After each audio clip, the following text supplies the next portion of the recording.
Hola, muy buenas tardes a todas y todos.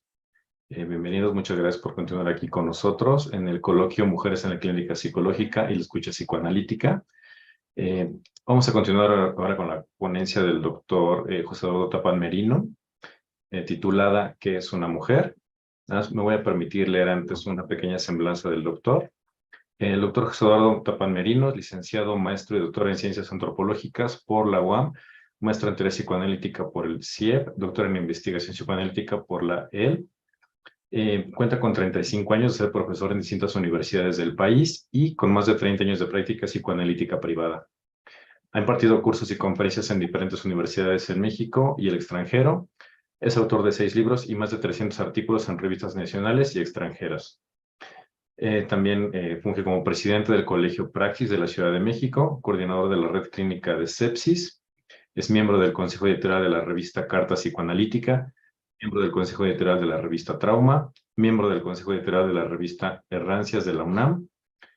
De igual modo pertenece al Colegio de Etnólogos y Antropólogos Sociales, Fundación Europea para el Psicoanálisis, miembro de GRITA, Grupo de Intervención Analítica en Convergencia Internacional, y miembro del canal freudiano de Anudando Psicoanálisis y otros saberes, y de Anudarte.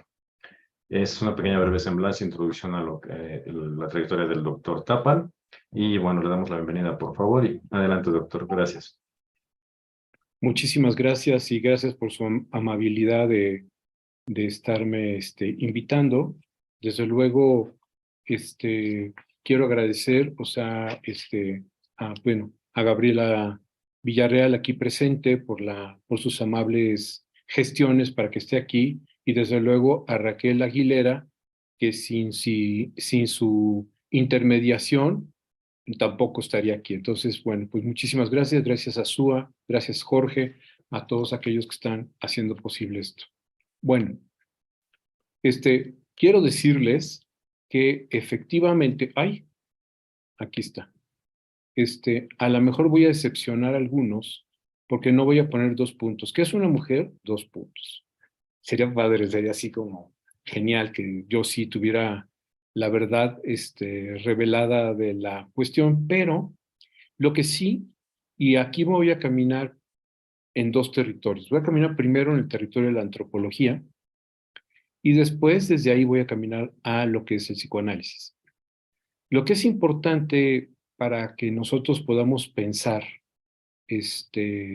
sobre qué es una mujer, primero lo que tenemos que pensar así claramente es que si hacemos esta misma pregunta a cualquier pueblo en cualquier época, la respuesta será diferente. O sea, si yo le pregunto, por ejemplo, a Sócrates, Platón, Aristóteles, todos aquellos que planteaban una cuestión sobre, incluso donde utilizan el recurso literario de Diotima, ¿no? Como esta prostituta que supuestamente puede hablar de la sexualidad, interesante para una sociedad, digamos, en donde los valores del amor y del erotismo eran homosexuales, ponen a una mujer como la otredad, como lo distinto, para dar cuenta de sí mismos, de lo que sería su sexualidad, ¿no? En ese sentido, si le pregunto a una sociedad musulmana, chiita o suní, las respuestas serán distintas. No será lo mismo lo que se le pueda preguntar, digamos, la respuesta que dará un mexicano a un angloparlante de determinada estratificación social. Entonces, ¿qué es una mujer? Empezaremos a darnos cuenta que va a ser una X, ¿de acuerdo? O sea, una X que va a ser una variable que se va a definir a partir de una serie de elementos que tienen que ver con los contextos. O sea, una mujer es en relación a un contexto. Y lo que es importante es, y esto voy a caminar también de la mano de una antropóloga que me parece muy interesante, o sea, digamos, sus trabajos, fue la heredera de, diga, la cátedra de Lévi-Strauss en Francia, en el Colegio de Altos Estudios, que se llama Françoise Héritier, que tiene un texto que se llama Masculino, bueno, en México se publicó en 2 volúmenes, que se llama Masculino y Femenino, y lo que propone Françoise Héritier, después de un estudio que hizo transcultural y transhistórico, eso quiere decir que se fue O sea, lo que ella empezó a estudiar son los sistemas de legislación, las legislaciones. Y se fue hasta los códigos anteriores al código de Hammurabi, hasta, digamos, las maneras dentro de las traducciones semitas, ¿no? Aqueos, acadios, sunitas, o sea, todas estas tradiciones, perdón, no sunitas, no, pero todos los acadios y los asirios y los que están de alguna forma bajo ciertas tradiciones suníes, o sea, que constituyeron de las raíces de lo que es, digamos, la civilización occidental, los egipcios. O sea, si empezamos a ver todas las cosas que ella estudió, empezamos a dar cuenta que lo que ella define como lo femenino es aquello que define a la mujer, tiene que ver con lo que ella llama la función negativizada de la cultura. Es decir, lo que ella propone es que hay una función positivizada, que es la del hombre, y una función negativizada, que es la de la mujer. Ella propone, al igual que Levi-Strauss, al igual que los psicoanalistas, que existe una serie de correlaciones simbólicas en donde el símbolo no se da de manera abstracta, o sea, y no se da de una manera sin interrelacionarse con otros símbolos, constituyendo lo que para Freud eran las ecuaciones simbólicas, ¿no? Niño, heces, regalo, pene, o sea, esta serie de ecuaciones donde hay una serie de valores ligados por pertenecer a un, digamos, si quieren ustedes, es impropio, pero nos ayuda a entenderlo, a un mismo registro semántico, o sea, a un campo explicativo, ¿no? Entonces, en este sentido, digamos, lo que también es importante es lo que ella empieza a darse cuenta es que todas las legislaciones se dan sobre las funciones negativizadas, no sobre las positivizadas. No dice, las leyes no dicen qué es lo que sí se debe hacer, sino qué es lo que no se debe hacer. Para decirlo de alguna forma, lo que legislan son por eso esas funciones negativizadas, lo que no debe hacerse, lo que es incorrecto. Y así es que eh, François Héritier se da cuenta que dentro de las funciones negativizadas, si hacemos una ecuación, por ejemplo, estos son puros ejemplos, porque, insisto, esto es caso por caso. O sea, cada cultura y cada civilización será diferente, pero en donde la función de lo masculino y lo femenino será lo mismo. Funciones positivizadoras y funciones negativizadoras. ¿Qué es aquello que se negativiza? Aquello que va a ser lo opuesto a lo positivizado. En ese sentido, por ejemplo, la mujer empieza a constituirse como lo no hombre, lo no positivo. ¿Qué es lo incorrecto? Lo no correcto. Entonces, a partir de ese modelo de empezar a pensar estas ecuaciones, empezamos a ver, por ejemplo, en lo que sería Occidente, que hay una asociación, por ejemplo, entre mujeres, nocturnidad, ¿no? Fuerzas temperamentales, lo que sería el arrebato, eh, incluso ahí está la ópera, ¿no? La donna immobile cual piuma al vento, ¿no? La mujer es voluble como pluma al viento. El hecho de que las mujeres están atrapadas a sus pasiones, a sus sentimientos, mientras que los hombres no. Entonces los hombres son racionales, prudentes, trabajadores, y los hombres y las mujeres tienen que ser lo opuesto en esta, digamos, ecuación que François Héritier empieza a darse cuenta que las culturas, de alguna forma, construyen estos cimientos para generar lo que vamos a llamar su realidad. Entonces, cada realidad es un efecto de una serie de procesos de aproximación de una Weltanschauung, de acuerdo, de una cosmovisión que de alguna forma orienta la relación entre las personas y el mundo. Esa realidad está totalmente construida y eso está construido a partir de los cimientos de estas operaciones, de estos principios, de estas normas de orden simbólico. Así, entonces, a partir de François Héritier, empezamos a pensar en esta serie de relaciones. Pero lo que es importante es que esto, como se los estoy diciendo a ustedes, troquela lo que es nuestra realidad. Esto empieza de alguna forma a generar una serie de expectativas, una serie de principios, una serie de elementos que nosotros pensamos que así son las cosas, que así han sido y que así serán.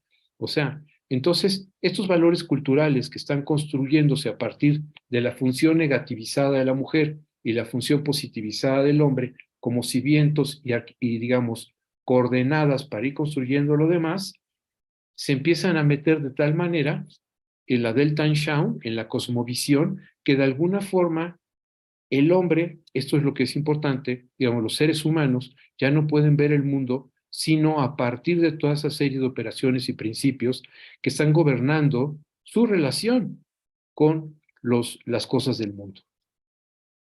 Así, esto es importante porque si lo pensamos desde esta perspectiva, entonces, digamos, esta parte donde la mujer tiene ese papel de función negativizadora, nos ayuda a entender muchas cosas. Por ejemplo, y bueno, después aquí voy a hablar, estoy hablando ahorita de valores de carácter diacrónico, ¿de acuerdo? O sea, toda una serie de principios de carácter diacrónico que tienen que ver con la historia, la cultura, la sociedad, la manera en que los seres humanos están sumergidos en sus contextos, en donde finalmente lo sincrónico, el sujeto, lo psíquico es poroso. No puede no estar totalmente, digamos, concernido y tocado por esta serie de circunstancias de carácter histórico, cultural, social y demás. Si quieren que me apresure, y bueno, eso fue un discurso, porque no es cierto que me voy a apresurar, pero sí les digo, Lacan dice, el inconsciente está estructurado como un lenguaje. Y entonces todos ustedes suponen que lo que dijo Lacan es que el inconsciente está estructurado como un lenguaje porque tiene que ver con Saussure, ¿no? O con Benveniste, o con, digamos, el signo de tres. Entonces está pensando en los lingüistas. Y fíjense que no. Seminario 11, Lacan dice, el inconsciente está estructurado como un lenguaje y está referido a Lévi-Strauss, está referido a los aspectos culturales, a los aspectos en donde lo psíquico está sumergido en una serie de condiciones que son inconscientes y que no son conscientes.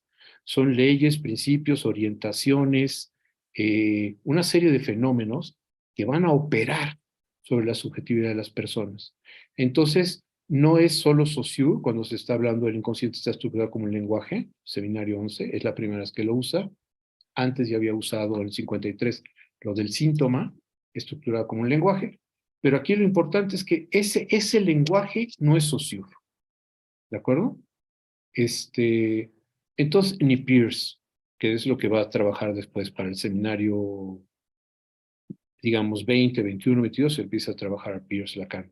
Aquí no, estamos hablando de que está sostenido en la propuesta de Lévi-Strauss, lo que tiene que ver con este campo de lo que estamos hablando, en donde hay una serie de principios y operaciones que norman, ¿de acuerdo? La acción simbólica. O sea, esas normas, esos principios estarán constituidos cultura por cultura, sociedad por sociedad, estratificación que se tenga a partir de los roles que se espera en esa sociedad, de toda una serie de cuestiones, ¿de acuerdo? Incluso de lo que pueden ser las fantasías, ¿no? De lo que va a normar esta experiencia de las personas en el mundo. Entonces, si estamos de acuerdo hasta aquí, lo que estamos proponiendo es que esta manera en que hay esta serie de orientaciones que están constituyendo una Weltanschauung, una cosmovisión, una serie de principios que orientan lo que es la mujer y que esta mujer, la mujer, será una X negativizada en cada sociedad, en cada cultura. Cada cultura tomará aquellos valores que considere, digamos, los opuestos, lo no hombre, y lo estará poniendo del lado de la mujer. ¿De acuerdo? Entonces, la mujer, en ese sentido, es lo no hombre. ¿Sí?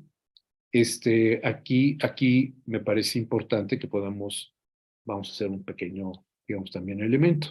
O sea, un brinquito, o sea, lo que está también claro es que gracias a ese principio, occidente que tenemos, el occidente que conocemos, es exactamente ha sido producido a partir de esta serie de cuestiones. O sea, la misoginia, las sociedades patriarcales, falocéntricas, todo eso que conocemos ha sido una construcción histórica que se ha generado gracias a la destrucción y al aniquilamiento de todo aquello que era considerado una función negativizada, ¿de acuerdo? Con la licencia que permite que sea una función negativizada.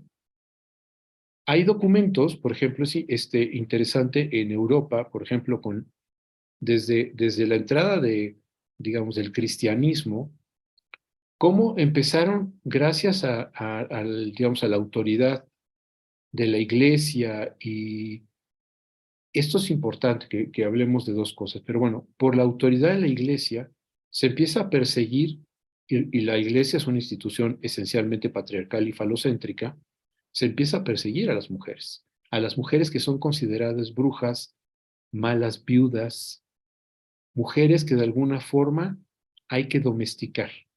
O sea, aquello que sale del contexto de lo que debe ser lo honorable, correcto y adecuado dentro de las normas positivizadas, hay que perseguirlo, aplastarlo y destruirlo. Y entonces se dan las cacerías de brujas. Lo que es interesante en, digamos, los estudios que ya se han hecho sobre lo que es la matanza de brujas y todo esto, es que la mayoría, paradójicamente, por ejemplo, en Alemania, en Inglaterra, en Francia, en España es un poco distinto, pero no es demasiado desemejante, pero en Inglaterra, en Alemania, las que eran acusadas de brujería eran principalmente mujeres pobres, viudas, que estaban teniendo sus tierras.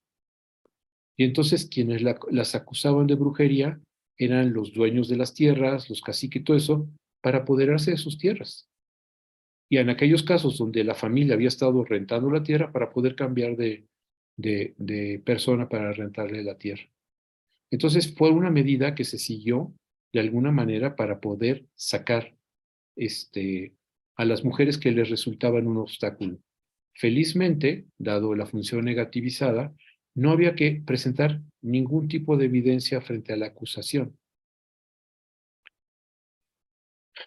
Todo esto sé que les va a sorprender, pero genera hondas raíces dentro del espectro simbólico, porque no se trató de un problema que durara 15 años, ni 20 años, ni 200 años, sino es un problema que ha estado alrededor, digamos, potencial y pues más de 600 años operando. Entonces eso va cambiando, troquelando, otra vez es una buena palabra, lo que es la Weltanschauung, la cosmovisión, nuestro sentido de realidad, lo que nosotros consideramos hombre, mujer, bueno, mal, etc. Ya está totalmente artificiosamente construido por esta serie de operadores. Lo que es relevante también es que nosotros pensamos que la mayoría de brujas quemadas fue por la Inquisición, y no.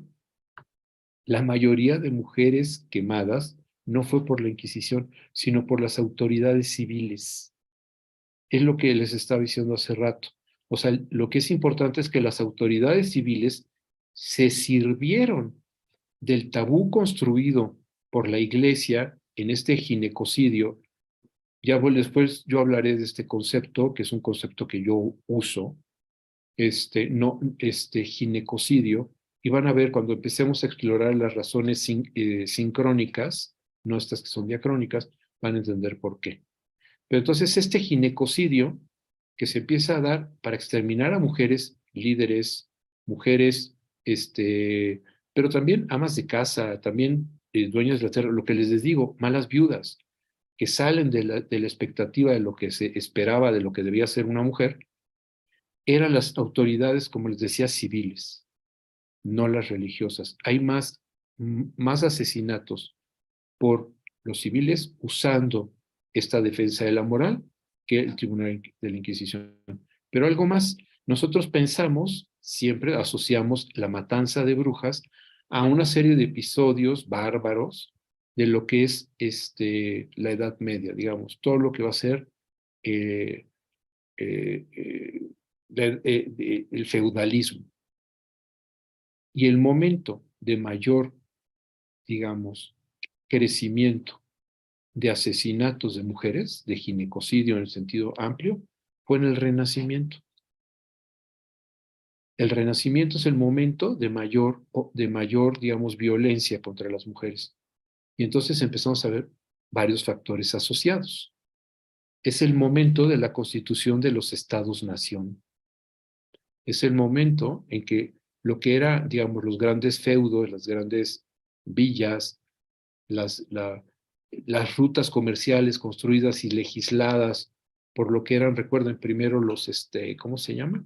Primero el Imperio Romano, después los reyes. En el Renacimiento empieza a darse toda una formulación, empieza a aparecer la idea del dinero, ¿no? En Siena, los bancos, empiezan los mercaderes a ser los grandes protagonistas de este momento de la historia, y con él aumento del asesinato de mujeres, el ginecocidio. Entonces, ¿qué es lo que sucede?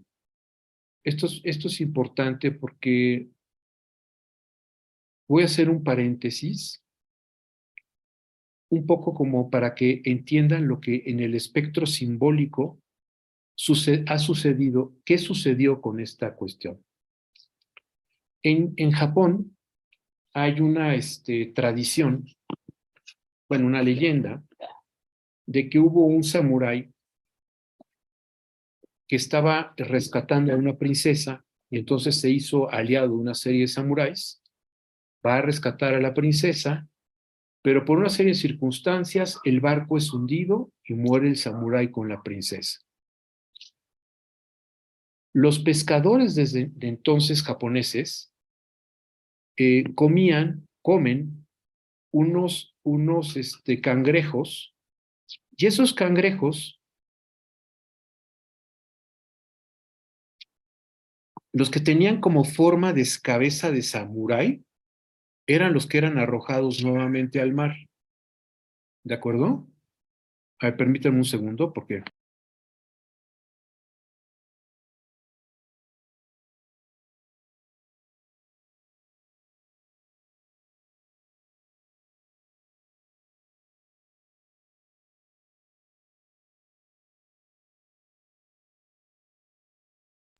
quiero decirles que gracias a la conferencia que estoy dando, no tuve que comprar papas y botanas, que es lo que me estaban vendiendo ahorita en la puerta, y que quizá hubiera algo que no hubiera resistido a la tentación, pero bueno. Entonces, en el antiguo Japón, lo que empezaron a hacer los pescadores era todos aquellos cangrejos en los que ellos lograban advertir como la figura de la cabeza de un samurái, eran regresados al mar, y aquellos que no, se los comían. Hoy no hay cangrejos que no tengan la cara de samurái bien definida.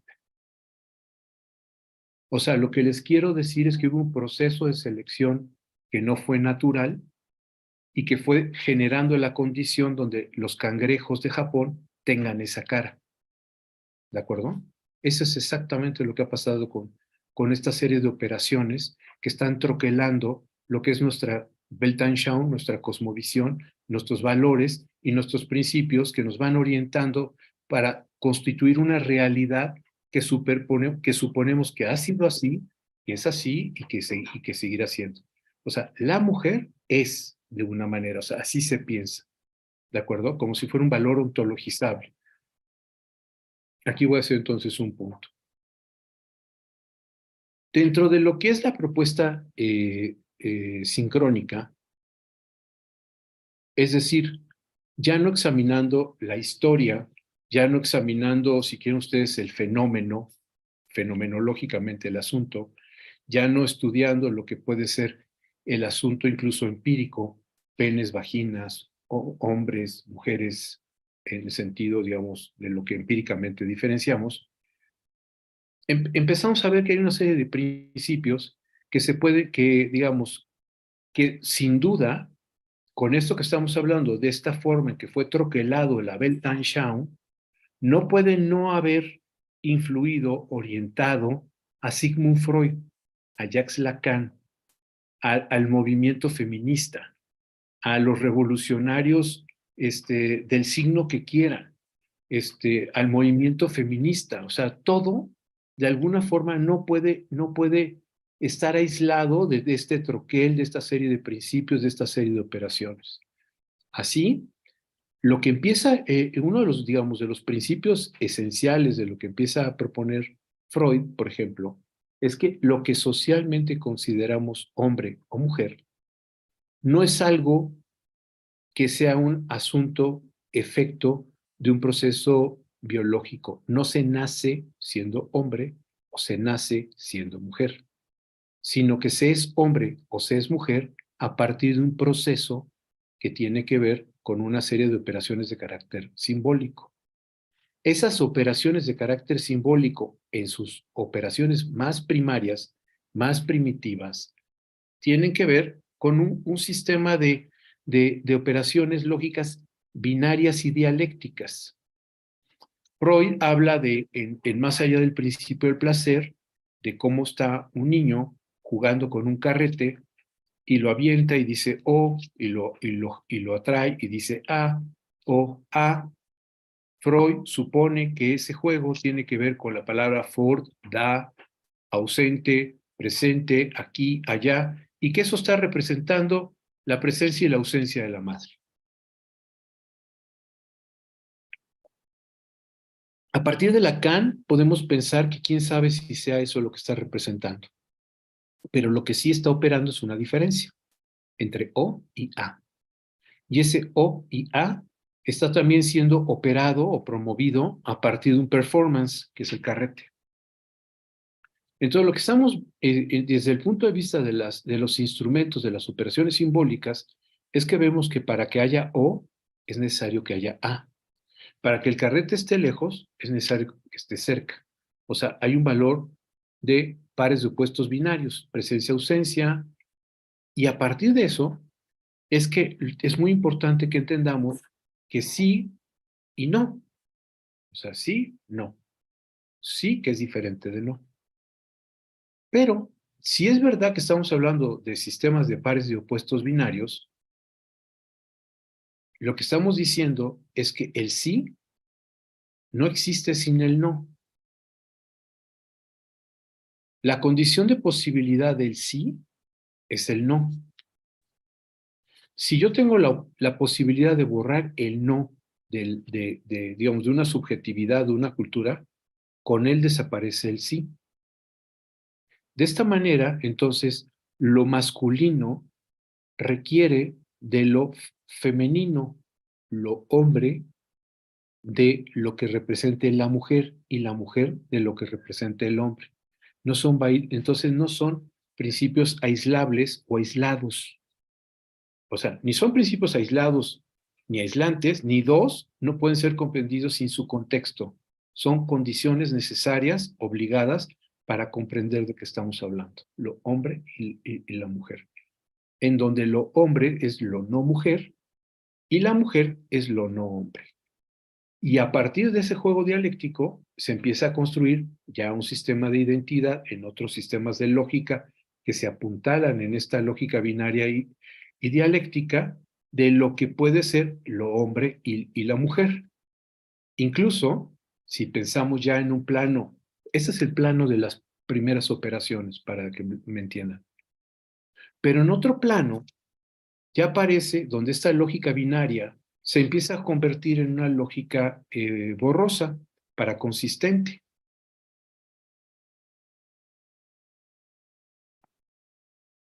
Pero esa lógica borrosa y para consistente tiene cimientos en la lógica binaria.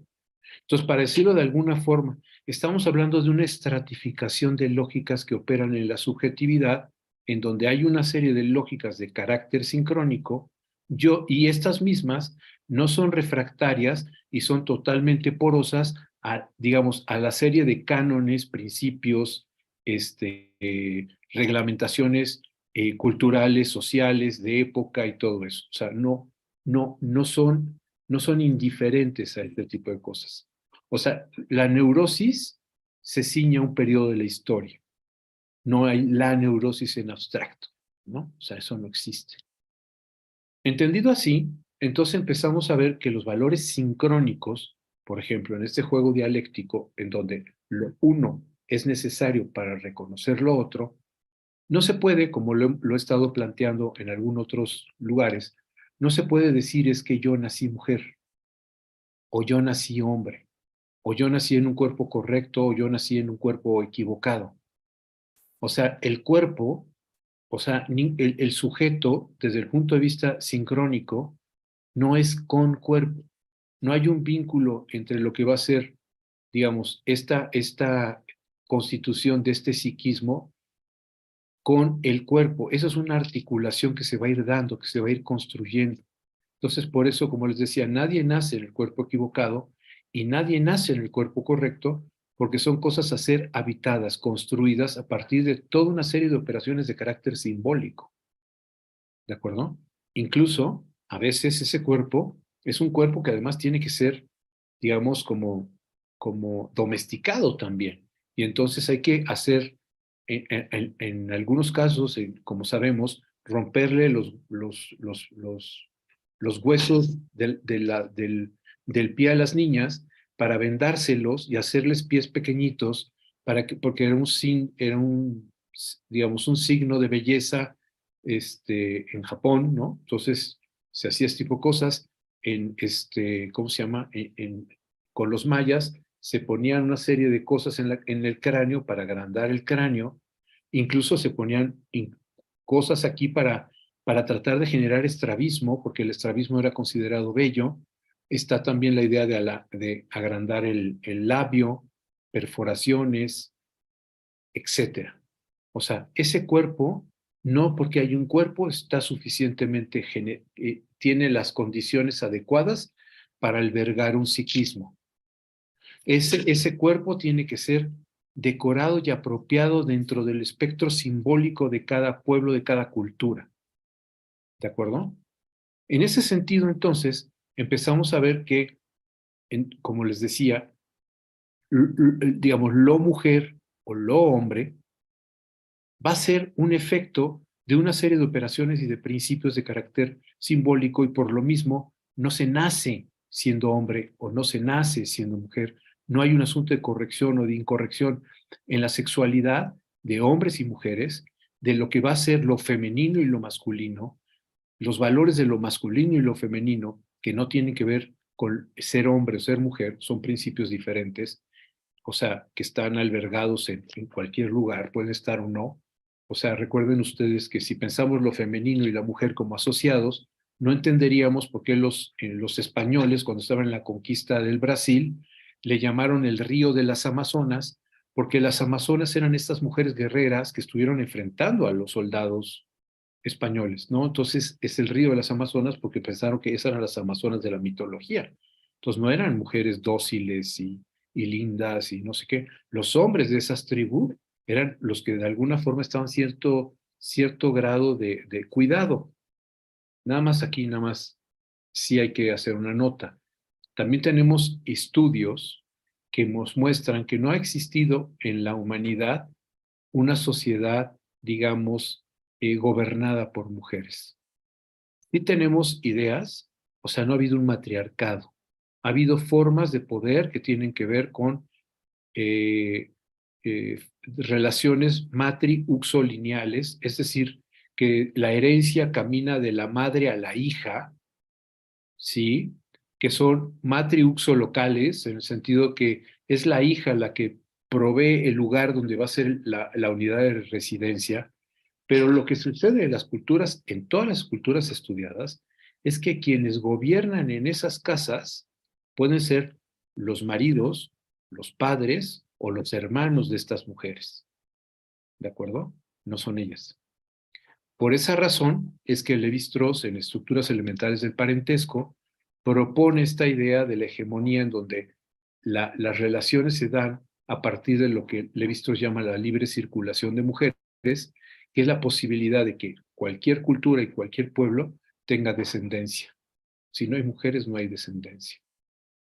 ¿De acuerdo? Entonces, es un valor importante administrado por hombres, ¿no? Eso es lo que nos propone Levi-Strauss en las estructuras elementales del parentesco, a partir de estudios socioculturales de infinidad de pueblos, ¿no? No es un artificio etnocéntrico de un francés, o bueno, en el caso de Lévi-Strauss, todo el mundo dice que es francés, pero él es belga, pero bueno, pasó toda su vida en Francia, así que podemos decir que sí es francés, pero él nació en Bélgica, y de alguna manera esos principios y esas operaciones tienen que ver con su estudio, ¿de acuerdo?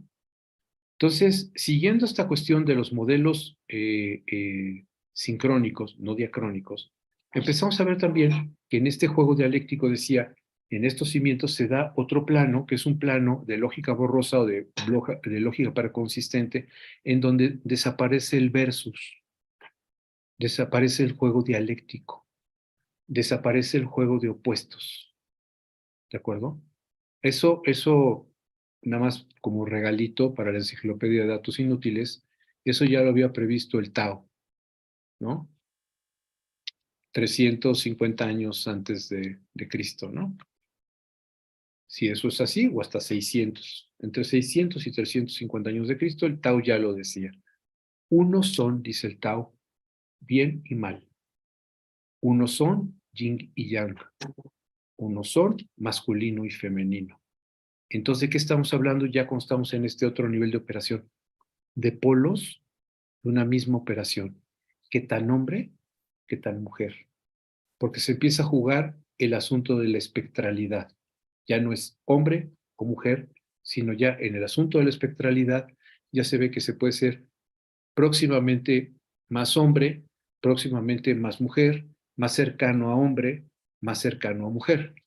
Y sobre eso se dan todos los procesos de lo que va a ser también en este modelo de lógica para consistente, es que se empieza también a dar todo lo que vamos a pensar que son relaciones y normas que van a actuar entre las personas y el mundo, ¿no? Y consigo mismos.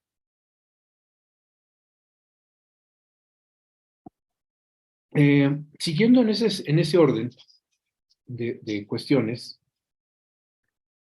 eh, también hay una cosa que Lacan, en ese sentido sincrónico, propuso y que llamó fórmulas de la sexuación. Esto de las fórmulas de la sexuación es muy importante que entiendan que no tiene que ver nada con la genitalidad. Freud, como les decía a ustedes, nos enseña que lo hombre o lo mujer no descansa en tener pene o vagina, sino que lo hombre o lo mujer se apuntala en esa serie de características de orden biológico, como en otros elementos de carácter simbólico.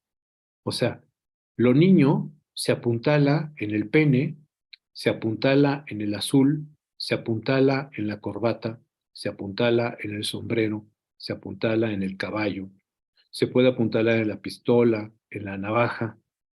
Lo mujer o la mujer en este sentido se apuntala en el rosa, en la vagina, en el moño, se puede apuntalar por eso les digo, en estos valores negativizados de la cultura, en el servicio que se le presta a los hombres, en el sentido del servicio, del sometimiento como un valor de lo femenino, etcétera, ¿no?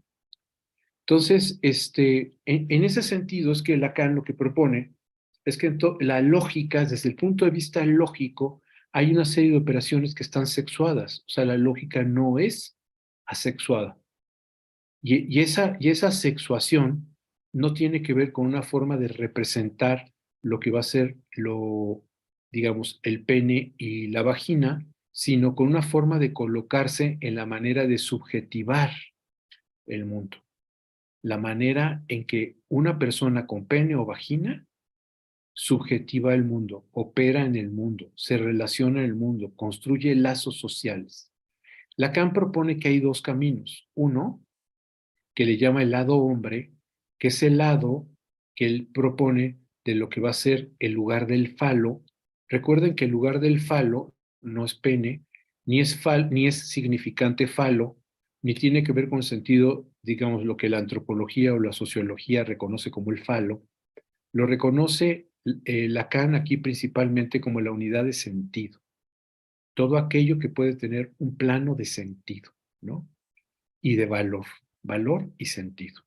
Entonces, por ejemplo, si yo soy un general en donde mi apuesta está en los galardones y medallas que yo tengo, y eso es lo que le da sentido a mi existencia, eso es lo que le da importancia a mi existencia, estoy del lado hombre. Si yo soy una mujer, una Barbie, 90, 60, 90, que voy al club, al gimnasio 3 horas al día para estar siempre hecha un 90, 60, 90. Creo que ya esas medidas ya no son las de hoy. Creo que es más espaguitoso, ¿no? Más delgaditas. Entonces, pero bueno, lo que se convierte en el paradigma de eso es, digamos, el estar pendiente de eso, el ponerse un vestido entallado, con un escote, con unos zapatos de aguja, dice Lacan, ella también es un hombre porque ambas, tanto el general como esta mujer, están siendo a partir de los atributos de sentido y de valores que tienen esta parte de lo que va a ser la interacción, ¿cómo se llama?, entre los hombres. Están de ese lado. El axis mundi, el eje de coordenadas de esa operación, es la idea de que siempre hay por lo menos, hay al menos uno que es total woman. ¿Sí me explicó? Hay al menos una mujer que es la mujer, ¿no? Es la mujer. Todas las demás son prólogos para ser la mujer, ¿no? Y también piensan que por lo menos hay uno, al menos hay uno, que es el hombre. Que es el hombre, entonces, esta mujer que va caminando por la calle y todos los hombres caen como si quedan totalmente, son rehenes de toda esa belleza, toda esa serie de cosas, y el hombre, el general de división, que va caminando por la calle y no hay ninguna persona que no se le cuadre y no piense que es el hombre. Ese es un registro que estrictamente no es una lógica. Le llaman la lógica fálica porque desconocen que es un canon, porque no hay nada de lógica, es una serie de articulaciones a partir de un canon que norma una serie de operaciones. Entonces, un canon, el canon del falo. Del lado de la falta, que sería el lado mujer, ahí sí opera una lógica, porque la lógica que está operando ahí es la lógica de la falta. La condición de posibilidad para que haya una lógica, y eso lo dice mejor que nadie un francés que se llama Guy Legoffet, en un texto que se llama precisamente el no todo, y que en ese sentido de la lógica, el no todo, lo que empieza a proponer Guy Legoffet es esto que les estoy proponiendo, esto que les estoy diciendo, en donde lo que aparece ahí es la cuestión en donde las operaciones empiezan a ser más complicadas, porque del lado hombre, lo que hay es siempre ese sentido de la referencia, que haya al menos uno, que no sé qué. Aquí eso desaparece. No hay coordenadas de eso. No se trata que haya al menos uno, al menos cuatro, no hay nada de eso. Es simple y sencillamente la posibilidad de operar a partir de una falta. Y que esa falta necesaria y obligadamente tiene que salir del canon de las referencias. Por lo mismo, es un asunto completamente, si lo quieren ver así, en donde es caso por caso y de originalidad, porque implica de forma necesaria la creación, la creatividad, porque implica, digamos, la gestación. Entonces, sí, digamos, Botero, que es un artista y que hace sus gordas. Botero está del lado hombre, porque está haciendo sus gordas y ya está ya es como es una maquila. Picasso o Dalí, cuando están simplemente haciendo sus cosas, están del lado hombre. Pero Picasso, cuando pintó Las Damas de Aviñón, como creo que eso ya está muy sabido, él mismo se sorprendió de lo que pintó, no supo lo que pintó. Le pareció, o sea, no tenía herramientas simbólicas para juzgarlo, pero sí sabía que no debía borrarlo. Entonces lo agarra, lo voltea y lo deja 12 años volteado, no sé si cuántos años, pero por lo menos 12 volteado en su, ¿cómo se llama? En su taller. Ahí es que Picasso fue mujer, porque se permitió salir de las coordenadas de lo que es correcto, sensato, prudente, razonable, del sentido, todo ese tipo de cosas para Lacan. Estoy diciendo de lo que son las fórmulas de la actuación en Lacan. En ese sentido, entonces, la mujer en ese sentido necesaria y obligadamente también, por ejemplo, una buena referencia sería, y la tomo continuamente, es Eva. Eva, había un consenso que representaba Yahvé o Jehová. No comas del fruto del árbol del bien y del mal. Eso está claramente del lado hombre. No comes, ¿qué hace Adán? No come del fruto del bien y del mal. Pero Eva aparece la pregunta. Del lado hombre no hay pregunta. Hay certezas, hay claridad, hay orientación, es un canon. Las cosas funcionan de una manera. Del lado mujer, como es una falta, lo que aparece como condición necesaria de la operación es la pregunta, porque no es certeza. Entonces, la pregunta lleva a Eva a preguntarse, ¿por qué no?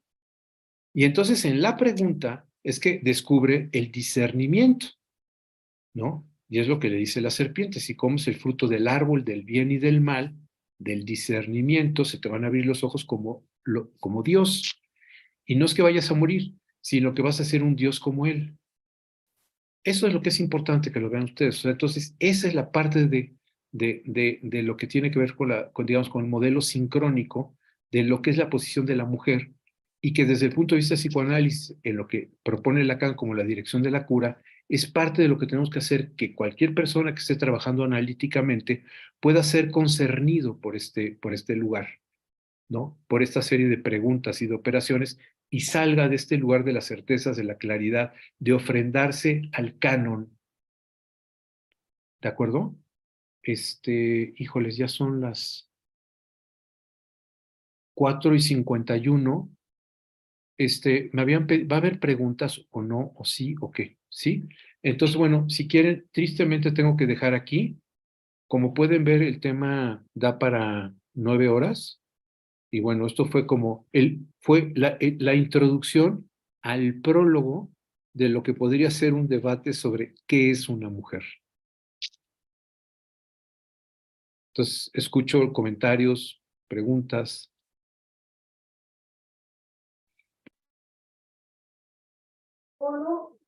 Adelante si hay alguna pregunta, o en el canal de YouTube, si hay alguna pregunta que gusten poner en el chat, se la hacemos llegar al doctor Tapan con mucho gusto.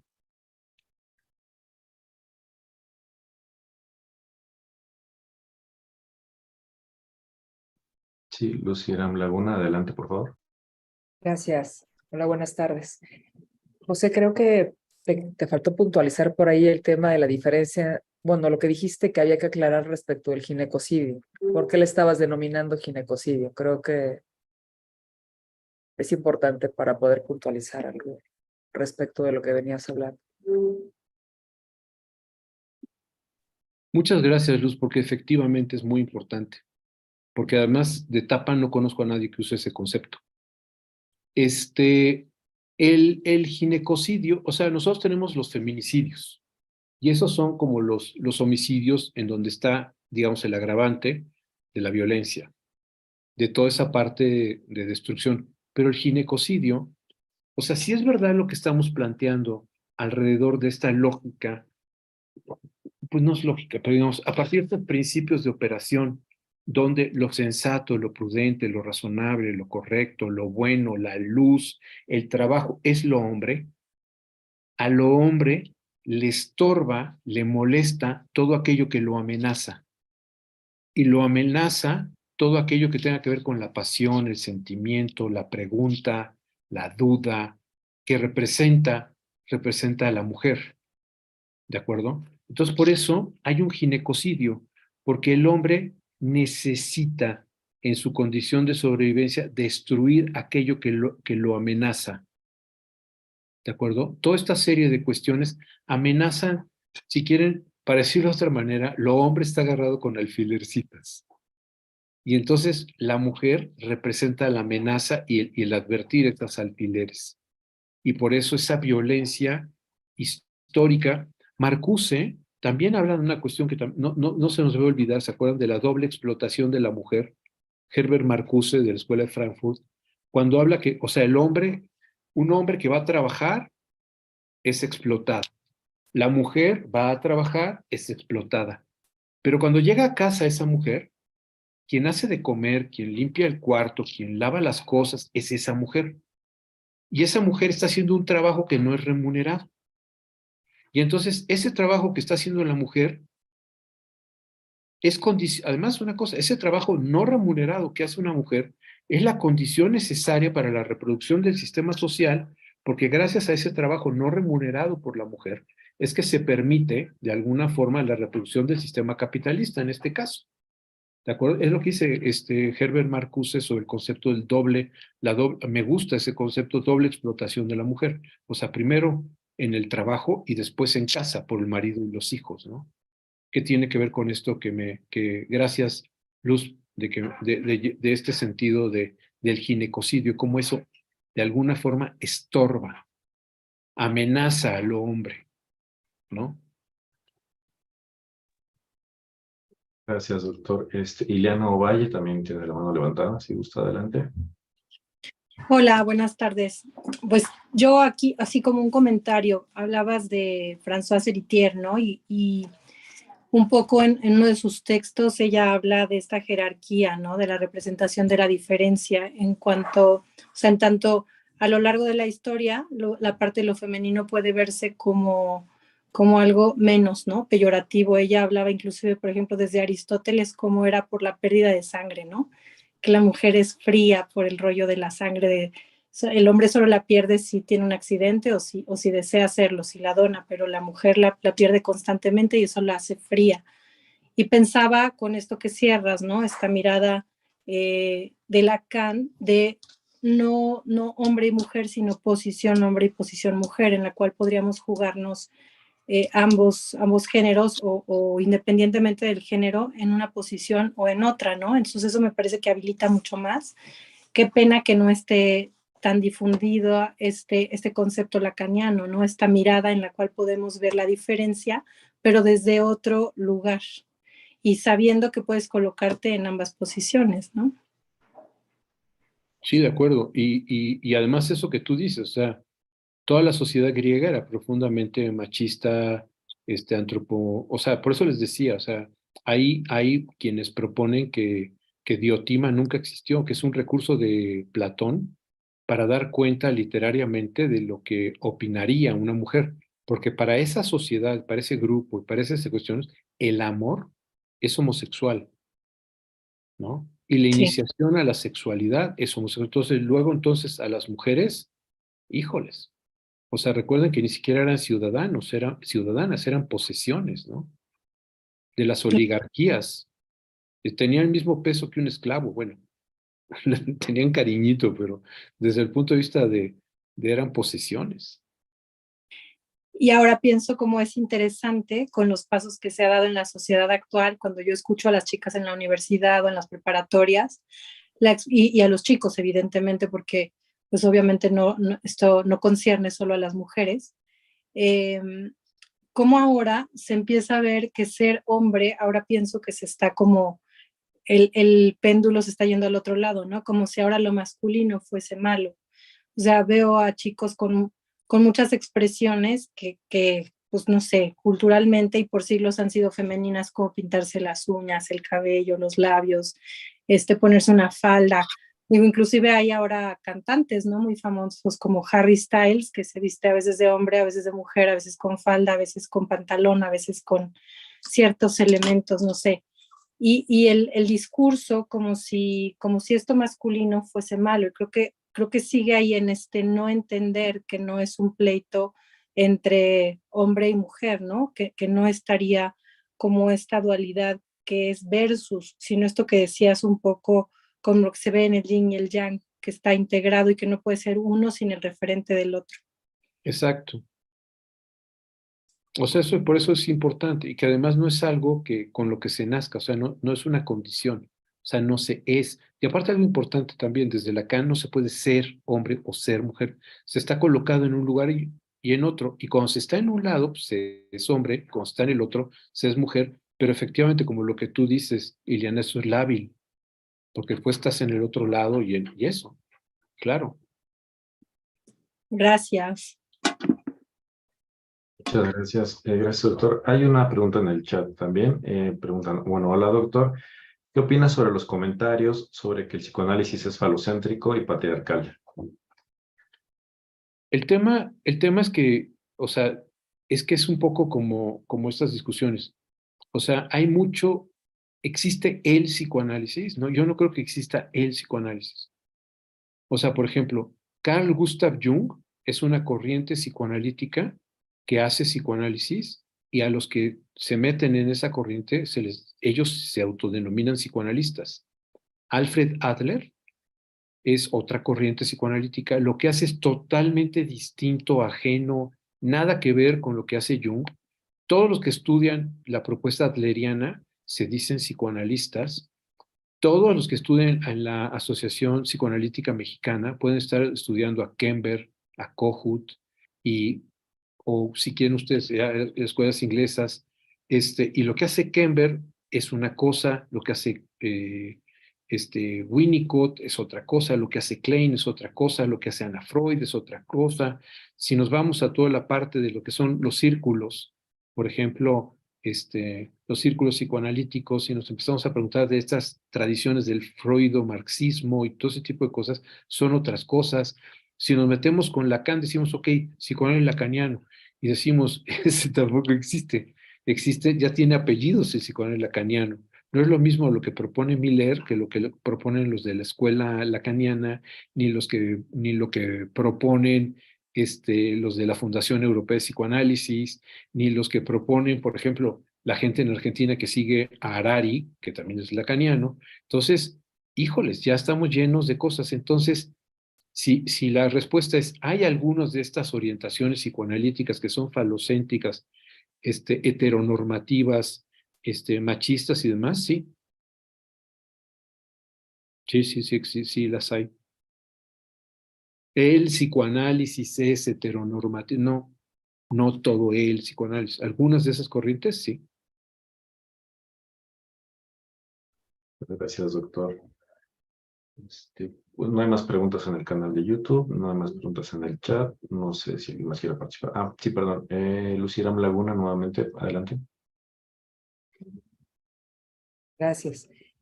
Bueno, me pareció muy interesante todo esto que planteaste, sobre todo tomando en consideración la conmemoración del 25 de noviembre del Día de la No Violencia en contra de la Mujer. Este concepto del ginecocidio y del feminicidio y la parte de lo simbólico, porque me parece que la liga es muy interesante para podernos preguntar, y creo que eso es bien importante, ¿no? Respecto de este concepto, esto que está llamando la atención en relación a la muerte de las mujeres por ser mujeres, pero también me parece que todas estas violencias que están asociadas a esta parte de la pregunta, que tienen que ver con la posición mujer. Entonces creo que es bien valioso todo esto que ahora planteaste, porque entonces pues esta Weltanschauung, nuestra realidad, que tenemos esta cosmovisión en esto simbólico, y este dato que dabas de que pues nunca ha habido una sociedad matriarcal, ¿no? A partir del tema de la historia. Entonces creo que nos puede proponer algunas vías de pregunta que nos haga acercarnos a este tipo de cosas que suceden y que a veces nos cuesta mucho trabajo creer, pero que también nos confunde, ¿no? Porque no solamente es el tema de ser genitalmente mujer lo que está acabándose, eso es lo que está en esa clasificación, pero hay muchas otras formas que están ahí alrededor, que están en esa posición mujer y que también están en esta misma condición, ¿no?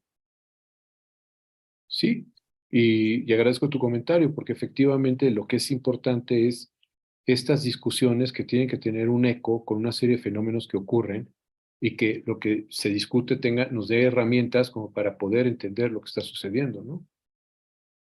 Y sí creo que el ginecocidio es un elemento importante y que, bueno, finalmente una manifestación, digamos, que destruya objetos y cosas, lo único que hace es verificar el modelo asociado a los valores negativizados.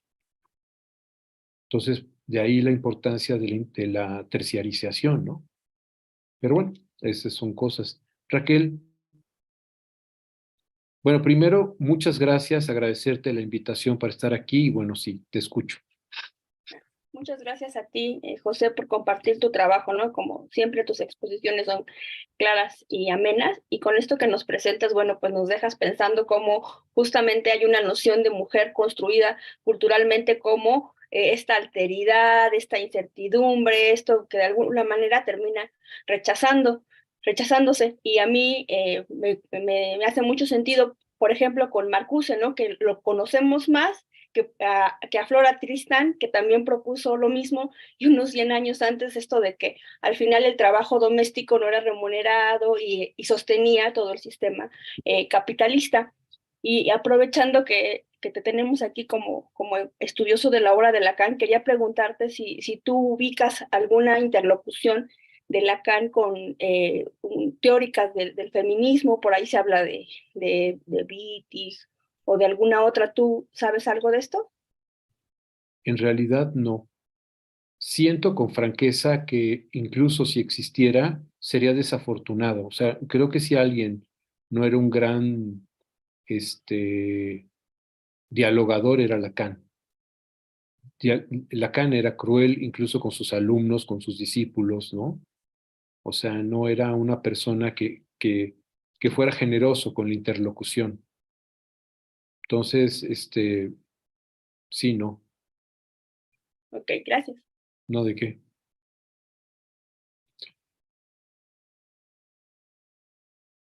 Muchas gracias. Y si tú sabes de algo, me lo haces llegar para... Listo. Gracias por las preguntas. Pues igual ya no hay más manitas levantadas, ya no hay más preguntas en el chat. Bueno, solo hace un comentario Fernando Dópico Gómez. Los hombres ya llevaban faldas en el siglo XVI. No sé si quiere dar algún cierre, doctor, algún comentario adicional. No, pues en Escocia toda la vida las han llevado. Y lo que dicen los que saben, que además no traen calzones. No, no sé.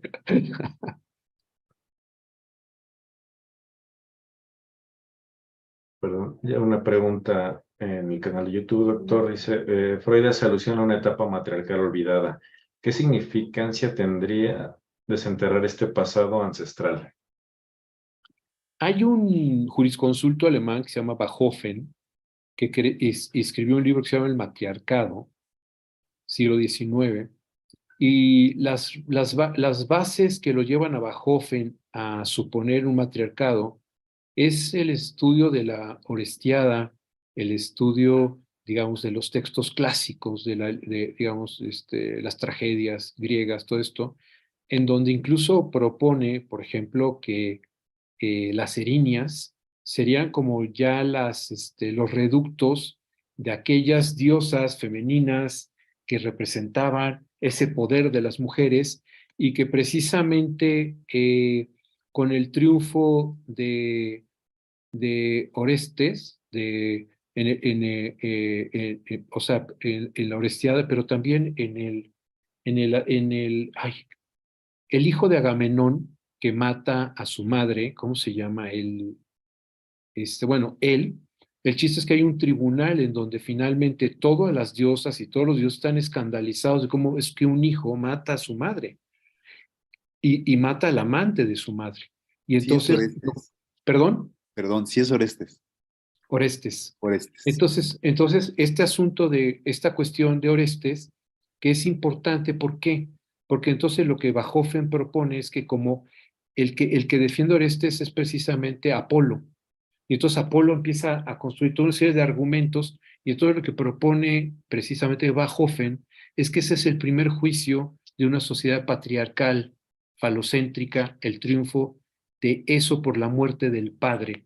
O sea, fue legítimo matar a la madre porque ella antes había asesinado al padre. Era un asesinato de venganza y donde finalmente era legítimo por eso. A partir de eso es que se crea la idea de que había antes precisamente que ese es el surgimiento de lo que va a ser la sociedad patriarcal y se supone una sociedad matriarcal, pero lo que sabemos es que eso no existió. O sea, hay estudios etnográficos, históricos y demás. Entonces, digamos, si Lacan lo piensa, está jugando con la palabra o es ignorante porque no existió esa sociedad matriarcal. o puede ser que tenga que ver con una cuestión alusiva en el sentido de suponer, digamos, la idea del Edipo, en donde de alguna forma el hijo está totalmente ceñido a lo que sería la gente, que puede ser la madre, generalmente lo es, y entonces en ese sentido lo femenino y todo este tipo de cosas, ¿no? Entonces, digamos, aunque, si lo dice Lacan, pues se equivoca, o si lo dice de manera alegórica, pues lo dice de manera alegórica, pero no existió eso, en la historia de la humanidad no ha habido un matriarcado. Bachofen fue quien lo construyó el libro en 1800, finales de 1800, un jurisconsulto alemán, prusiano de hecho, no alemán, y que, ¿no? Con esas cuestiones, pero no, tristemente, digamos, no existió. Muchísimas gracias, doctor. Pues ahora sí ya no veo más manos levantadas, más preguntas. Pues ya solo nos queda agradecerle a usted, agradecer a todas y todos los asistentes. Y les recordamos que nos esperamos en un ratito a las 18 horas, igual por el mismo enlace y mismo canal de YouTube para continuar con la mesa de discusión, las mujeres en los límites de la feminidad. Y pues muchísimas gracias. Que tengan muy buena tarde. Gracias a todos, todas, todes, tidis, todos, tudus. Gracias. Muchísimas Muchas gracias, doctor. doctor Tappan.